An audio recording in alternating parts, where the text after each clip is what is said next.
ये सुन लिया होगा कि आज की रात ये कितनी बरकत वाली रात है, ये कितनी अज़मत वाली रात है, ये कितनी रहमत वाली रात है। आप हजरात ने इसके ताल्लुक़ से सुना होगा और मुफ्ती फ़ारूक साहब से भी सुना होगा। इसके अलावा भी हमारे हाफिज़ साहब से सुना होगा इस रात की अज़मत के बारे में। इस रात की अज़मत के बारे में एक हदीस में आप हजरात के सामने अर्ज़ करता हूँ।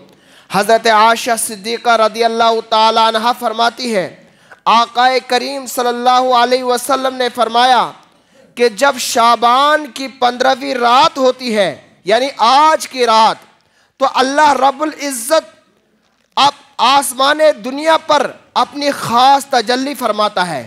आसमान दुनिया पर अपनी ख़ास तजल्ली फरमाता है और फिर अपने बंदू से मुखातब होता है। अल्लाह रब्बुल इज़्ज़त अपने बंदू के सामने गुफ्तगू फरमाता है। अल्लाह फरमाता है, ये ऐलान फरमाता है अल्लाह, अला मिन मुस्तरज़िक़िन फ़अरज़ुक़हु लह, है कोई बंदा, है कोई मेरा बंदा जो मुझे दुनिया के बारे में मांगे, मैं उसको दुनिया अता कर दूँ। है कोई मेरा बंदा, अला मिन मुस्तरज़िक़िन फ़अरज़ुक़हु लह, जो मुझसे रोज़ी के बारे में मांगे मैं उसको रोज़ी अता करूँ। अला मिन मुस्तग़फ़िरिन फ़अग़फ़िरु लह, है कोई मेरा बंदा जो मुझसे माफ़ी मांगे, जो मुझसे अपने गुनाहों की माफ़ी मांगे, जो मेरी बारगाह में इल्तिजा करे मैं उसको माफ़ कर दूँ। अला मिन मुब्तलिन, है कोई मुसीबत ज़दा, है कोई परेशान हाल जो मेरी बारगाह में परेशानी बयान करे, मेरी बारगाह में अपनी मुश्किल को बयान करे, उसकी परेशानी को दूर करूं। अला कज़ा व कज़ा हत्ता यत्लुअल फ़ज्र, अल्लाह रब्बुल इज़्ज़त का यह ऐलान सुबह फज्र तक होता है, यानी तुलुए सुबह सादिक तक अल्लाह का यह ऐलान होता है कोई मेरा बंदा जो मुझसे मांगे मैं उसको अता कर दूं। हजरात, आज अगर हम अपने मुआशरे का जायज़ा लें, आज अगर हम अपने मुआशरे पर गौर करें, तो हमारा मुआशरा मुसीबतों का शिकार होता जा रहा है।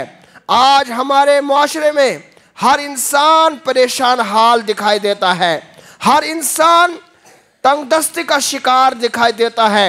कोई इंसान परेशान हाल है, कोई इंसान तंगदस्त व बेरोज़गार है, तो कोई औलाद का तलबगार है, तो कोई नाफरमान औलाद की वजह से बेजार है। अलगर्ज़ हर एक इंसान मुसीबत में फंसा हुआ है, हर इंसान परेशानी में घिरा हुआ है, हर एक इंसान तकलीफ़ों में घिरा हुआ है। मेरे बुज़ुर्गों दोस्तों, कभी आपने ये गौर किया आखिर हमारा ये मुआशरा परेशानियों का शिकार क्यों होता जा रहा है? हमारा ये मुआशरा मुसीबतों का शिकार क्यों होता जा रहा है? हमारा ये मुआशरा बेबरकती का शिकार क्यों होता जा रहा है? आज हमारे बड़े बड़े लोग हैं जिनके पास पैसे बहुत ज़्यादा है, जो बड़े मालदार है, लेकिन उसके बावजूद उनकी रोज़ी में, उनके माल में बरकत नहीं है। आखिर इसकी क्या वजह है? तो मेरे बुज़ुर्गों दोस्तों, इसकी बहुत सारी वजूहात हैं, जिनमें से कुछ वजूहात मैं आपके सामने बयान करूंगा और उसके बाद अपनी गुफ्तगू को ख़त्म करूंगा।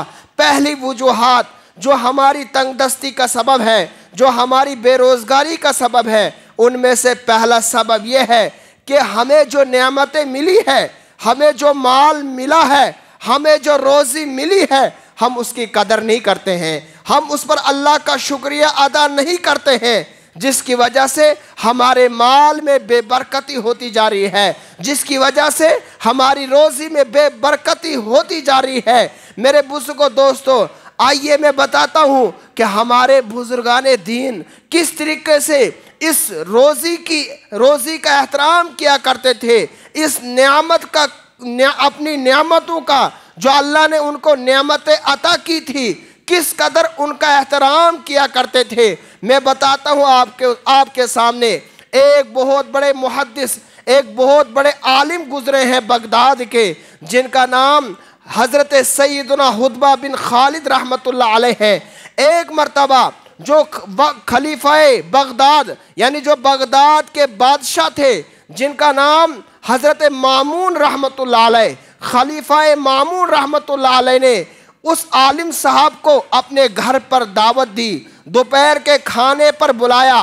वक्त के बादशाह ने एक ज़बरदस्त आलिम साहब को अपने दोपहर के खाने पर दावत दी। चुनांचे वो वक्त का आलिम, वो वक्त का मुहद्दिस हज़रत सैयदना हुतबा बिन खालिद रहमतुल्लाह अलैह के घर पर जाते हैं और आपके साथ और भी मेहमान और भी लोग थे, क्योंकि जो वक्त का आलिम हो फिर उसके साथ कितने लोग होंगे, और वो बादशाह भी, बादशाह के घर जा रहे हो तो उसके पास कितने लोग आए होंगे, कितने बड़े बड़े लोग। तो मेरे बुजुर्गों दोस्तों, जब खाना उनके सामने रखा गया और भी लोग दस्तरखान पर बैठ गए, जब खाना खाया, खाना खाने के बाद जब दस्तरखान उठाने की बारी आई, हज़रत सैयदना हुतबा बिन खालिद रहमतुल्लाह अलैह उठते हैं। दस्तरखान पर जो खाने के ज़र्रात, जो खाने के दाने गिरे हुए थे, वो वक्त का आलिम उन दस्तरखान पर उन दानों को उठाकर चुन चुन कर उठाकर खा लेता है। जब वक्त का बादशाह ये देखता है कि एक ज़बरदस्त आलिम मुहद्दिस है और ये दस्तरखान से चुन चुन कर दाना खा लेता है, उस वक्त के बादशाह को शर्मिंदगी महसूस हुई और वो वक्त का बादशाह उस आलिम साहब से कहने लगा, ए आलिम साहब, अगर आपको खाने की और हाजत थी तो हमसे कहते, हम आपको खाना देते। आपने हमारी बेइज्जती कराई कि आप जो है दस्तरखान पर नीचे गिरे हुए दानों को चुन चुन कर उठाकर खा लेते हैं। लेकिन जो वक्त का बादशाह था, जो वक्त का आलिम था, मुहद्दिस था, वो आलिम थे, उन्होंने गुस्सा नहीं किया बल्कि मुस्कुराकर उनकी बात का जवाब दिया। फरमाया, मैंने आकाए करीम, मैं खाना इसलिए दस्तरखान से उठाकर इसलिए नहीं खा रहा हूँ कि मुझे भूख है, अल्हम्दुलिल्लाह मुझे खाने की कोई हाजत नहीं है, लेकिन मैं दस्तरखान पर ये दाने इसलिए चुन चुन कर खा रहा हूँ कि मैंने अपने प्यारे नबी हज़रत जनाब मोहम्मद रसूलुल्लाह सल्लल्लाहु अलैहि वसल्लम की यह हदीस सुनी है कि सरकार सल्लल्लाहु अलैहि वसल्लम ने फरमाया, जो इंसान दस्तरखान पर गिरे हुए दानों को चुन चुन कर खा लेता है, उसकी रोज़ी में कभी भी बेबरकती नहीं होगी, उसको कभी भी मोहताजी नहीं आएगी, उसको कभी भी तंगदस्ती नहीं आएगी। ये सुनकर वक्त के बादशाह को बहुत खुशी हुई। जब सरकार का फरमान सुना, फौरन अपने खादिम से कहा, जाओ कमरे में जाओ, वहाँ से 1000 दिनार की थैली लाओ। चुनांचे 1000 दिनार की थैली लाई गई और वो 1000 दिनार की थैली उस वक्त के बादशाह ने, जो वक्त का ज़बरदस्त आलिम था, उस आलिम साहब को दे दी। उस आलिम साहब ने कहा, अल्हम्दुलिल्लाह, अभी मैंने सुन्नत पर अमल किया, अल्लाह ने इस सुन्नत की बरकत जो है हमें दिखा दी, अल्लाह ने मुझसे तंगदस्ती को दूर कर दिया कि मुझे आप जैसे बादशाह से 1000 दिनार दिलवा दिए। तो मेरे बुजुर्गों दोस्तों, देखा कि उसने खाने का एहतराम किया तो अल्लाह ने उसके खाने में किस तरीके से उसकी तंगदस्ती को दूर कर दिया। आज जो है हम अपने मुआशरे का जायज़ा ले तो हम खानों का एहतराम नहीं करते हैं। जब भी शादी का कोई फंक्शन होता है या कोई भी और फंक्शन होता है तो हमारे जो है खाने, हमारे चावल जो है किस तरीके से ज़ाया होते हैं। जब हम टेबल पर बैठकर खाना खाते हैं, उसके बाद कितना खाना हम जो है नीचे गिरा देते हैं, कितने दाने नीचे गिराते हैं। उसके बाद जब हम चलते हैं तो खाने के वो ज़र्रात हमारे पाँव के नीचे हो जाते हैं और कितना खाना बच जाता है जिनको हम नालियों में फेंक देते हैं। तो मेरे बुजुर्गों दोस्तों, ये रोज़ी की कदर हुई, ये रोज़ी की कैसे कदर हुई, बल्कि रोज़ी की जो है ये रोज़ी की बेअदबी हुई। और जब रोज़ी की बेअदबी होती है तो फिर तंगदस्ती आती है।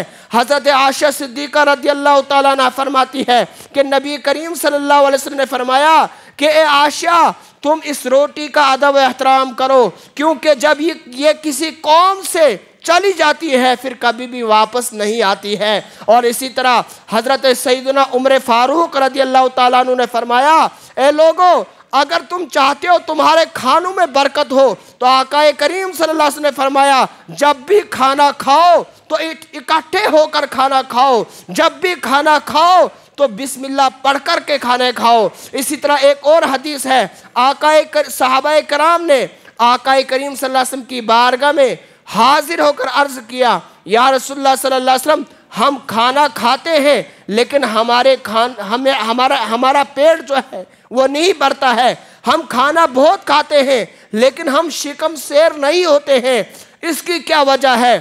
तो आकाए करीम सल्लल्लाहु अलैहि वसल्लम ने फरमाया, जब तुम खाना खाते होंगे तो इकट्ठे खाना नहीं खाते होंगे, अलग अलग खाते होंगे। उस साहबे ने कहा, हाँ, हम जब भी खाना खाते हैं तो अलग खाते हैं। तो आकाए करीम सल्लल्लाहु अलैहि वसल्लम ने फरमाया, जब भी खाना खाओ बिस्मिल्लाह पढ़ कर के खाना खाओ और इकट्ठे होकर खाना खाओ, क्योंकि अल्लाह ने जमात के साथ बरकत रखी है। तो मेरे बुजुर्गों दोस्तों, हमारी तंगदस्ती की जो एक वजह है वह है हम रोज़ी की कदर नहीं करते। दूसरी क्या वजह है? दूसरी जो है बहुत सारी वजहें हैं, उनमें से दूसरी वजह यह है, कहीं हमारे गुनाह तो नहीं है? क्योंकि आज अगर हम अपने मुआशरे का जायज़ा लें तो हमारा मुआशरा जो है वो गुनाहों का शिकार होता जा रहा है। हमारे मुआशरे में तरह तरह के गुनाह जो है मुआशरे में पाए जा रहे हैं। कौन सा ऐसा गुनाह नहीं है जो हमारे मुआशरे में पाया ना जाता हो? हर इंसान गुनाहों में मुलविस हो चुका है, बल्कि ना हुकूकुल्लाह को जो है का ख्याल रखता है, ना हुकूकुल इबाद यानी बंदों के हुकूक का कोई इस माशरे को एहसास है। मेरे बुजुर्गों दोस्तों, आज हमारे माशरे में नमाजें किस तरह छोड़ी जा रही है, किस तरीके से न माँ बाप का अदब व एहतराम है, न बड़ों का अदब व एहतराम है, न छोटों पर कोई शफकत की जाती है, और इसी तरह किसी पर झूठ बांधना, तोहमत लगाना, इल्ज़ाम लगाना, किसी के ऐब को तलाश करना, गीबत करना, हसद करना, एक दूसरे के साथ बुग़्ज़ करना, इसी तरीके से वादा खिलाफी करना, झूठ बोलना, और इसी तरह सूद में मुलविस होना, हराम कारी में मुलविस होना, कितने ऐसे गुनाह हैं जो हमारे मुआशरे में पाए जाते हैं। इसी वजह से जो हम इंसान परेशानियों में जो मुब्तला है, आज जो हमें तंगदस्ती की जो वजह है वो इसकी वजह यही है कि हम जो है हमने अल्लाह की नाफरमानी की है, हमने अल्लाह के अहकाम को तोड़ा है, जिसकी वजह से आज हम परेशान हाल नजर आते हैं। इसीलिए अल्लाह ने फरमाया है, वमा असाबकुम मिन मुसीबतिन फबिमा कसबत अयदीकुम वयाफू अन कसीर। ऐ इंसान, तुझको जो भी मुसीबतें पहुंचती है, तुझको जो भी तकलीफ पहुंचती है, वो तेरे हाथों के करतूत है, वो तेरे हाथों के करतूत है। आज जो इंसान परेशान हाल हो रहा है वो इंसान के खुद अपने करतूत है। और आगे अल्लाह क्या फरमाता है, वयाफू अन कसीर, बल्कि बहुत सारे गुनाहों को तो मैं माफ़ फरमा देता हूँ। तो मेरे बुजुर्गों दोस्तों, आज अगर अल्लाह रब्बुल इज़्ज़त हमें हर गुनाह पर पकड़ करे तो फिर तो हम इस दुनिया में रह ही नहीं सकते हैं। इसलिए मेरे बुजुर्गों दोस्तों, हमें चाहिए कि हम अपने आप को सुधारें। और मेरे बुजुर्गों दोस्तों सुनो कि जो रिज़्क़ के तंगी का असबाब है वो कौन से असबाब है जिससे रोज़ी में बरकत ख़त्म होती है, जिससे इंसान परेशान हाल होता है, जिससे उम्र कम होती है, वो कौन से गुनाह है? उनमें से एक गुनाह जो है वो बदकारी है। कौन से गुनाह है? अल्लाहु अकबर, बदकारी है। आज के इस रात में आप कुछ सुन के जाओ और इस पर अमल करने की कोशिश करो। मेरे बुजुर्गों दोस्तों, उनमें से पहला अमल बदकारी है। अब ये बदकारी किसे कहते हैं? बदकारी सिर्फ यही नहीं है कि एक गैर महरम मर्द, एक गैर महरम औरत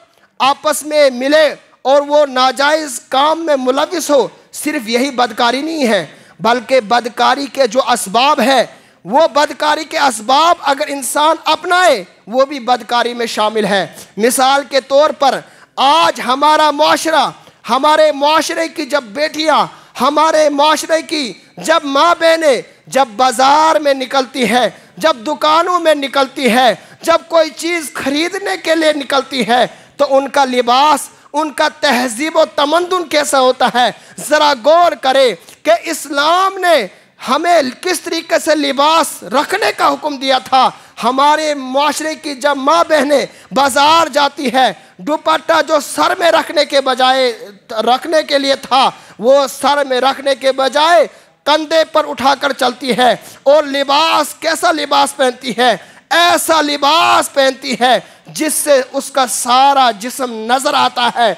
तो मेरे बुजुर्गों दोस्तों, ये भी बदकारी में शामिल है। किसमें शामिल है? ये बदकारी में शामिल, जिना में शामिल। ये मैं अपनी तरफ से नहीं कह रहा हूँ, ये नबी पाक सल्लल्लाहु अलैहि वसल्लम की हदीस है। नबी करीम सल्लल्लाहु अलैहि वसल्लम ने फरमाया कि ए लोगो, तुम निगाहों का भी जिना होता है, निगाहों का भी जिना होता, आंखों का भी जिना होता है। सहाबा कराम ने अर्ज की, या रसूलुल्लाह सल्लल्लाहु अलैहि वसल्लम, आंखों का जिना क्या है? फरमाया, आंखों का जिना यह है कोई गैर महरम औरत किसी गैर महरम को देखे, या कोई गैर महरम मर्द किसी गैर औरत को देखे शहवत के साथ, बुरी नजर के साथ, तो ये भी जिना है। तो मेरे बुजुर्गों दोस्तों, आज जब हमारी माँ बहनें ऐसी लिबास के साथ बाजार में चलती है, और हमारे नौजवान या हमारा मुआशरे का कोई भी इंसान जब उनको देखता है तो वो भी जिना में शामिल होते हैं। और वो औरतें ऐसी लिबास पहन के जाती है तो वो भी बदकारियों में शामिल हो जाती है। और मेरे बुजुर्गों दोस्तों, ज़रा सोचो कि किस तरीके से हमारे मुआशरे में ये बदकारी पैदा हो रही है। और इसी तरह आका करीम सल्लल्लाहु अलैहि वसल्लम ने फरमाया कि आंखों का जिना देखना, कानों का जिना सुनना है, कानों का जिना सुनना है। क्या सुनना? यानी कि कानों से जो है, कानों से फैश कलाम सुने, फैश गाना सुने, ऐसे गाना सुने जिससे शहवत पैदा हो, तो ऐसे गाने सुनने से ये कानों का जिना होता है। इसी तरह हाथों का भी जिना है। हाथों का जिना क्या है? हाथों का जिना है किसी गैर महरम औरत से हाथ मिलाए, किसी गैर महरम औरत को छुए, ये हाथों का जिना है। पाँव का भी जिना होता है। पाँव का जिना क्या है? फरमाया, पाँव का जिना यह है गुनाह की तरफ कदम के लिए चलना, यानी कोई कदम इसलिए उठाना ताकि मैं कोई गुनाह करूं, तो ये पाँव का जिना होता है। इसलिए मेरे बुजुर्गों दोस्तों, आप सुने इस जिना के बारे में, इस बदकारी के बारे में आका करीम सल्लल्लाहु अलैहि वसल्लम ने क्या फरमाया? आका करीम सल्लल्लाहु अलैहि वसल्लम ने फरमाया, अज़्ज़िना यूरसुल फ़क्र, अज़्ज़िना यूरसुल फ़क्र, यानी बदकारी से जो है इंसान मोहताज हो जाता है, बदकारी से तंगदस्ती आती है, बदकारी में मुलविस होने से इंसान परेशानियों में मुब्तला होता है। और मेरे बुजुर्गों दोस्तों, और अहादीस सुनिए, आका करीम सल्लल्लाहु अलैहि वसल्लम ने फरमाया, जो इंसान बदकारी में मुलविस होता है, जो इंसान जिनाकारी में मुलविस होता है, जो इंसान किसी गैर महरम औरत के साथ फ़ोन में जो है गैर शरई बातें करता है, या फिर मोबाइल फ़ोन चलाता है, मोबाइल फ़ोन में फैश वीडियो देखता है, नंगी औरतों की तस्वीरें देखता है, तो यह भी जिना है। तो उसके ताल्लुक से अज़ाबात सुने। आका करीम सल्लल्लाहु अलैहि वसल्लम ने फरमाया, जो बदकारी में मुलविस होता है उसको 6 अज़ाबात है। कितने अज़ाब है उसको? 6 अज़ाब है। वो 6 अज़ाब कौन से हैं? तो सुनिए, आका करीम सल्लल्लाहु अलैहि वसल्लम ने फरमाया, 3 अज़ाब उसको दुनिया में ही मिलेंगे, और 3 अज़ाब जो है वो आखिरत में मिलेंगे। अब 3 अज़ाब जो दुनिया में मिलेंगी, वो 3 अज़ाब क्या है? सुनिए, आका करीम सल्लल्लाहु अलैहि वसल्लम ने फरमाया, पहला अज़ाब जो उस दुनिया में उसको मिलेगा, बदकार इंसान को जो बदकारियों में मुलविस होता है, उसके चेहरे से रौनक ख़त्म कर दी जाती है। अल्लाह अकबर। जो इंसान किसी गैर महरम औरत को देखता है, या कोई और फैश वीडियो देखता है, या फिर बदकारी में मुलविस होता है, तो उससे चेहरे की रौनक ख़त्म कर दी जाती है। दूसरा क्या है? आका करीम सल्लल्लाहु अलैहि वसल्लम ने फरमाया, दूसरा यह है कि उसकी उम्र जो है कम की जाती है। जो इंसान बदकारियों में मुलविस होता है उसकी उम्र कम कर दी जाती है।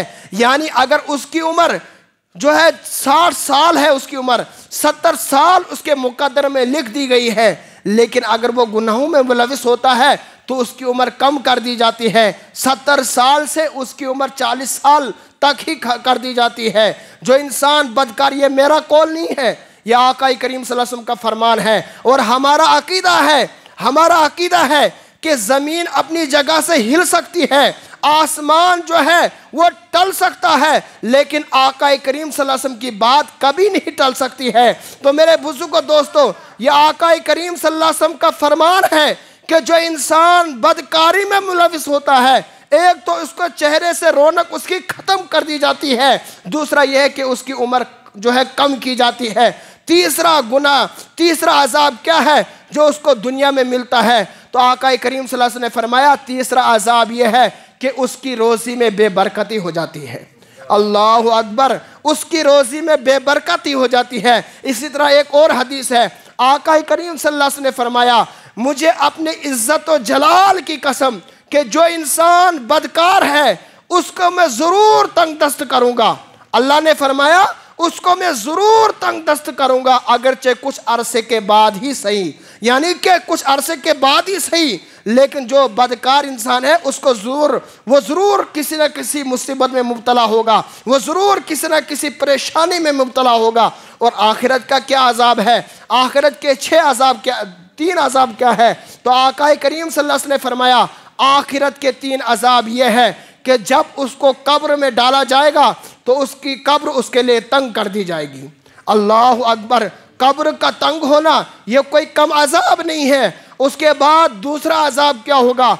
अल्लाह ने फरमाया दूसरा अजाब उसके लिए ये होगा कि उस पर अल्लाह का बहुत ज़्यादा गज़ब होगा, यानी उस पर अल्लाह ताला बहुत ज़्यादा गज़ब, बहुत ज़्यादा नाराज़ होगा।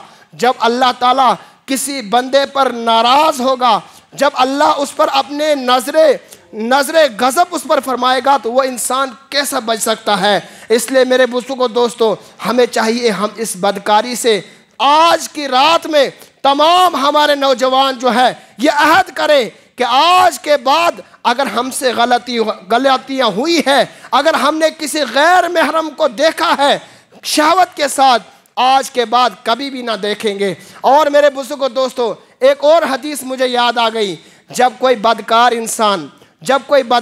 इंसान किसी गुनाह में मुलविस होता है, जब कोई बदकार इंसान, एक बदकार मर्द, एक बदकार औरत आपस में गुनाह करते हैं, जैसे ही वो गुनाह करते हैं और गुनाह करने के बाद जब वो गुस्ल करता है, जैसे ही जिस्म से जो पानी का कतरा नीचे गिरता है, तो वो पानी का कतरा नीचे गिरने से पहले वो ज़मीन अल्लाह की बारगाह में रो रो कर अर्ज़ करती है, ए अल्लाह तू इस पर जो है गज़ब फरमा ले, ए अल्लाह इसको तू ख़त्म कर दे, इस पानी का कतरा मेरे ऊपर गिरने से पहले तो इसको ख़त्म कर दे। तो अल्लाह फरमाता है ए ज़मीन ये तेरे अंदर तो आएगा, उसके आखिर इसको तेरे ही अंदर आना है, अभी इसको मोहलत दे दे, जब तेरे अंदर आएगा उसके बाद तो इसको अजाब में मुलविस करना। तो मेरे बुजुर्गों दोस्तों, कितना गज़बनाक होती है वो ज़मीन कि जब इंसान गुनाह करता है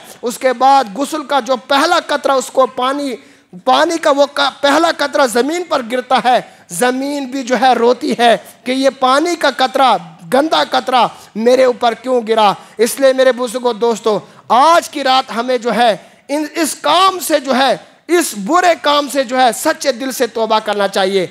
दूसरा कौन सा गुनाह है जिससे हमारी रोज़ी में बेबरकती होती है?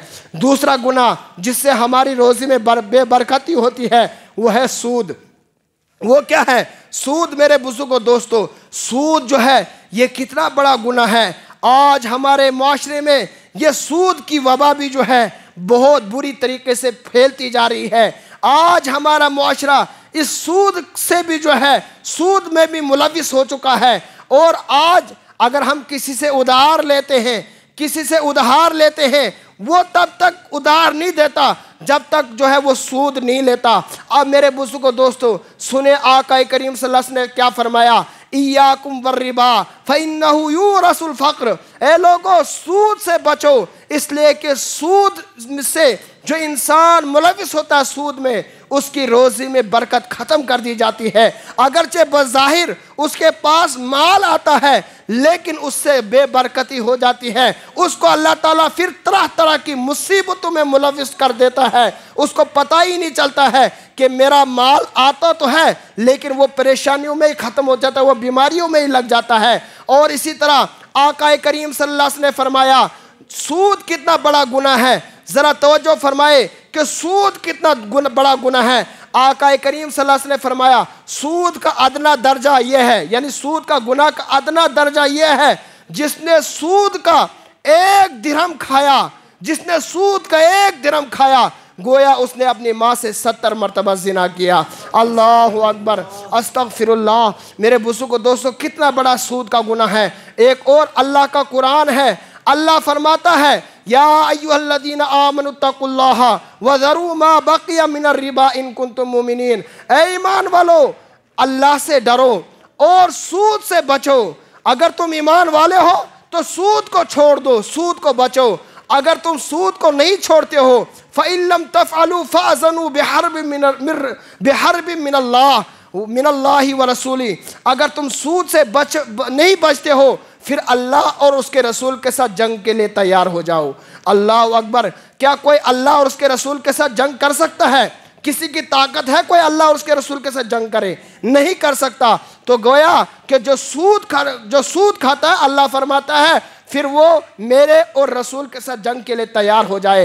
एक और हदीस है, आका करीम सल्लल्लाहु अलैहि वसल्लम ने फरमाया जो सूद लेता है और जो सूद देता है और जो सूद लिखता है उन तमाम पर अल्लाह की लानत है, उन तमाम पर अल्लाह की लानत है। इसी तरह एक और हदीस है, आका करीम सल्लल्लाहु अलैहि वसल्लम ने फरमाया कि जब मैं मेराज पर गया मैंने कुछ लोग जहन्नम में ऐसे भी देखे जिनके पेट जो है बड़े बड़े मकानों की तरह थे, जिनके पेट बड़े बड़े मकानों की तरह थे और उनके पेटों में बड़े बड़े सांप नजर आ रहे थे, बड़े बड़े सांप चल रहे थे। मैंने जिब्राइल से पूछा, ए जिब्राइल ये कौन लोग हैं?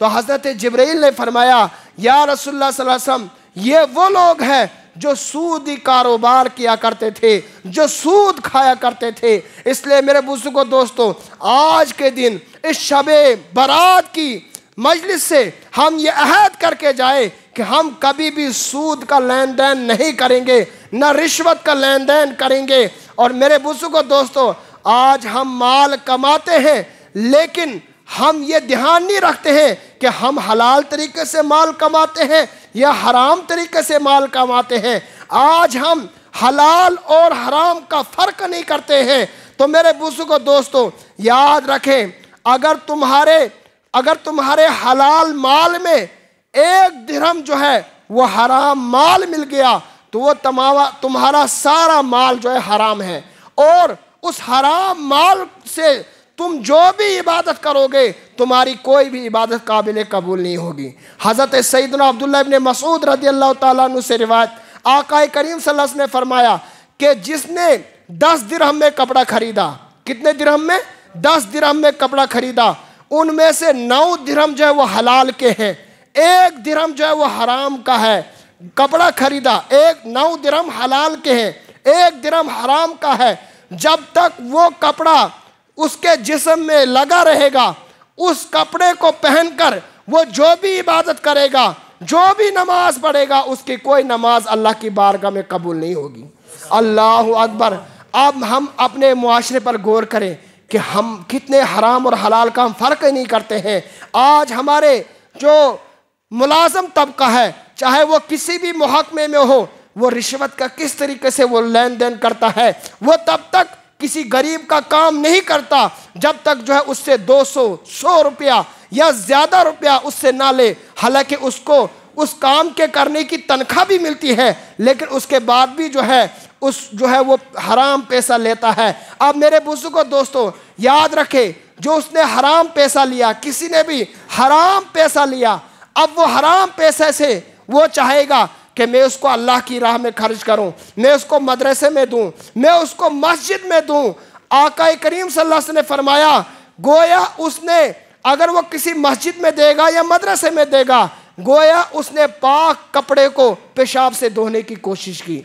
अल्लाह अकबर। इसलिए मेरे बुजुर्गों दोस्तों, वो हराम माल जो है किसी भी काम के लिए जो है वो हराम माल जो है किसी भी आपके काम में नहीं लग सकता। और आका करीम सल्लल्लाहु अलैहि वसल्लम की हदीस है, ला यदखुलुल जसदा गुज़िया ला यदखुलुल जन्नता जसदुन गुज़िया बिल हराम। वो जिस्म कभी भी जन्नत में दाखिल नहीं हो सकता जिसको हराम रोज़ी दी गई हो, जिसको हराम ग़िज़ा दी गई हो। इसलिए मेरे बुज़ुर्गों दोस्तों, आज की रात वो रात है कि आज की रात में ये लिख दिया जाता है कौन इस साल कौन इस साल मरेगा। इस रात में लिख दिया जाता है किस इंसान की इस साल में मौत होगी, वो लिख दिया जाता है। किसको कहाँ से रोज़ी मिलेगी, वो भी लिख दिया जाता है। कौन कौन इस साल हज करेगा, वो भी इस रात में लिख दिया जाता है। इसलिए मेरे बुजुर्गों दोस्तों, अगर हम चाहते हैं कि हमारे अल्लाह रब्बुल इज़्ज़त हमारे आमाल जब अल्लाह की बारगाह में पेश हो, हमारे आमाल इस हाल में पेश हो कि हम तमाम गुनाहों से पाक व साफ़ हो। वो तमाम गुनाहों से हम पाक व साफ़ कैसे होंगे? जब हम अल्लाह की बारगाह में सच्चे दिल से तौबा करेंगे कि आज से हमसे जो गुनाह हुए हैं, लेकिन आज के बाद हम कोई भी गुनाह नहीं करेंगे। देखो, तौबा किसे कहते हैं? तौबा का मतलब ये नहीं कि जो हमसे गुनाह हुआ हमें माफ़ फरमा, नहीं। तौबा के कुछ शराइत है। तौबा के क्या शराइत है? तौबा के शराइत ये है कि जो भी गुनाह हुए हैं, पहले उससे ना करने का अहद करना। यानी आज तो गुनाह हुआ है, लेकिन आज के बाद कभी ये गुनाह नहीं होगा। सच्चे दिल में ये पक्का इरादा करना है। उसके बाद जो गुनाह हुआ है उस पर शर्मिंदगी इख्तियार करनी है कि मैं अपने इस गुनाह पर शर्मिंदा हूँ। उसके बाद रब की बारगाह में सच्चे दिल से गिड़गिड़ाए, तो उसके बाद तुम्हारी तौबा कबूल होगी। फिर अल्लाह फरमाता है, जिस इंसान ने सच्चे दिल से मेरी बारगाह में तौबा की है, मैं उसको गुनाहों से ऐसा पाक व साफ कर देता हूँ जैसा कि अभी वो माँ के पेट से पैदा हुआ हो। और एक और हदीस है, ये कुरान की आयत है। अल्लाह फरमाता, इल्ला मन ताबा व आमना व अमिला स्वालिहा फउलाइका युबद्दिलुल्लाहु सय्यातिहिम हसनात। जिस शख्स ने अपने गुनाह से तौबा की, अल्लाह सिर्फ उसके तौबा ही कबूल नहीं फरमाता है, बल्कि तौबा के साथ साथ जितने उसने गुनाह किए हैं, अल्लाह ताला उन गुनाहों को नेकियों में बदल देता है। अल्लाहु अकबर। मिसाल के तौर पर अगर किसी से 1000 गुनाह हुए हैं, कितने गुनाह हुए हैं?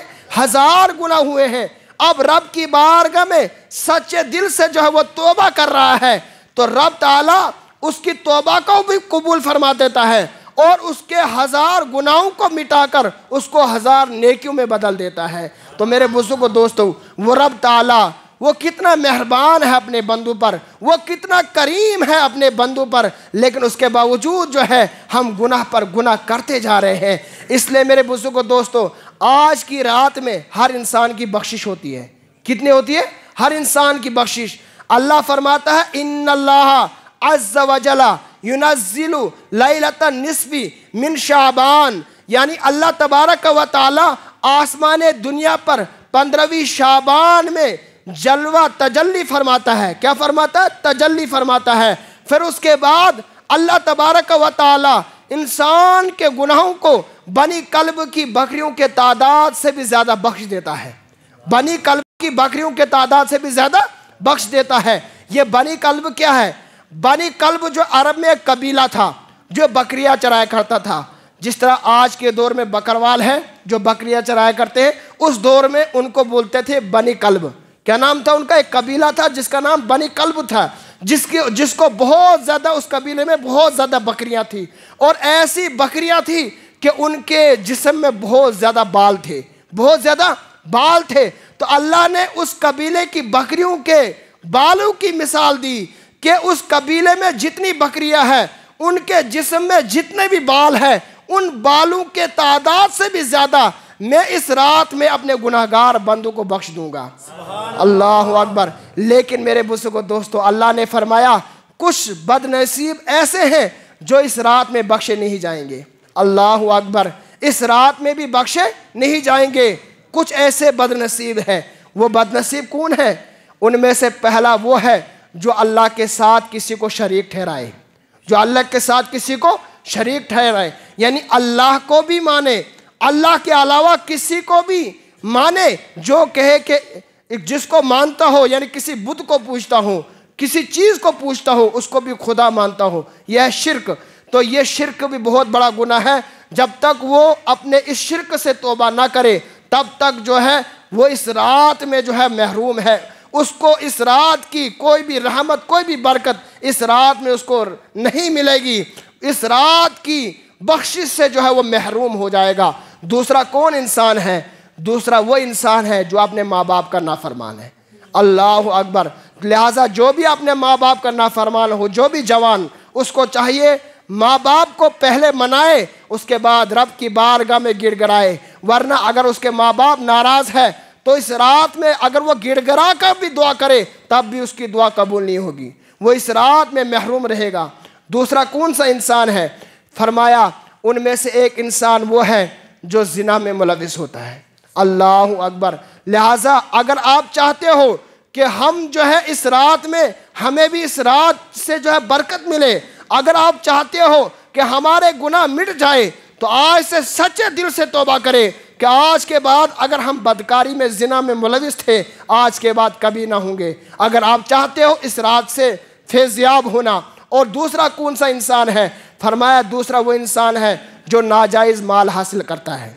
जो नाजायज़ माल हासिल करता है, यानी हराम तरीके से, किसी को धोखा के ज़रिए से माल हासिल करता है, किसी को गुंडागरी के ज़रिए से माल को लेता है, या किसी की ज़मीन को हड़प लेता है, या किसी की ज़मीन पर नाजायज़ कब्ज़ा कर लेता है, तो वो इस रात से बख्शिश से महरूम है। और कौन इंसान है? फरमाया और वो इंसान है जिसको, जो ऐसे मुसलमान हैं जो आपस में बुग़्ज़ रखते हैं, आपस में हसद रखते हैं, जिसने किसी मुसलमान के साथ बात छोड़ी हुई है, उन दो मुसलमानों को अल्लाह ताला उस वक्त तक नहीं माफ़ फरमाएगा, उस वक्त तक उनके गुनाहों को नहीं मिटाएगा जब तक वो आपस में बात ना करें। इसलिए मेरे बुजुर्गों, दोस्तों, आज की रात में अगर हमसे कोई रूठा है, आपसे कोई रूठा है, आप किसी से बात नहीं कर रहे हो, आपको चाहिए कि इस रात में जो उनको मनाने की कोशिश करें। अगर आपने उनसे बात नहीं की तब तक आपकी कोई इबादत कबूल नहीं होगी। और अगर आपने उनसे बात की, जैसे आपसे वो इंसान मिला, आपसे अचानक मुलाकात हुई, अगर आपने सलाम में पहल की तो आप सबसे बड़े अज़मत वाले होंगे। ये मैं नहीं कहता हूँ, ये अल्लाह के रसूल का फरमान है। अल्लाह जो है उसको इज़्ज़त वाला बना रहा है कि अगर तुम में से आपस में दो मुसलमान जो है उन्होंने बात छोड़ी हुई है, उनमें से बेहतर वो इंसान है कि जब रास्ते में आपस में मिले तो वो उसको सलाम करे।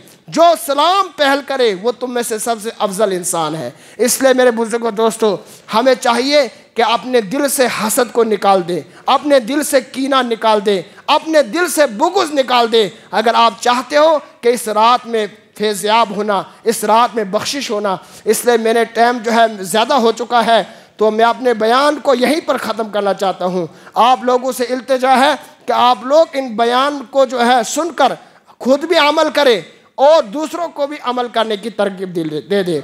रब ताला की बारगाह आलिम दुआ है, मौला बयान में जो भी कुछ गलतियाँ हुई हो तो माफ़ फरमा।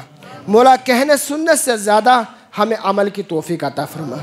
इस दुआ को अपने हबीब सल्लल्लाहु अलैहि वसल्लम की बारगाह आलिम कबूल मंजूर अता फरमा।